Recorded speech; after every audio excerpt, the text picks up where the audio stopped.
സഹോദരൻ ദേവസിക്കുട്ടി കോവൂർ മുതലായ എണ്ണം പറഞ്ഞ കേരളത്തെ നിരീശ്വരവാദികളുടെ കൂട്ടത്തിൽ അനേക വർഷക്കാലം നിരീശ്വരവാദ പ്രസ്ഥാനത്തിൽ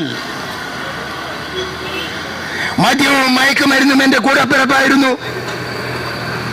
നിരവധിയായ ക്രിമിനൽ കേസുകളിൽ ഞാൻ പ്രതിയായിരുന്നു.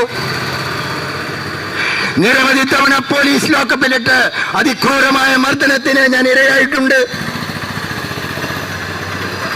ആരോഗ്യം നശിച്ച് രോഗം ബാധിച്ച് നാട്ടുകാരാലും വീട്ടുകാരാലും ഉപേക്ഷിക്കപ്പെട്ട് യൗവനത്തിൽ തന്നെ നഷ്ടപ്പെട്ട ഒരു ജീവിതമാണ് എന്റേത്.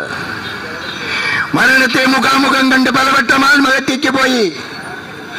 ആത്മഹത്യയുടെ നിർണായക നിമിഷങ്ങളിൽ അത്ഭുതകരമായി ദൈവത്തിന്റെ വചനം എന്റെ കാതുകളിൽ കേട്ടു. എന്റെ കണ്ണുകളിൽ ദൈവത്തിന്റെ പ്രകാശം നിറയുകയാണ്.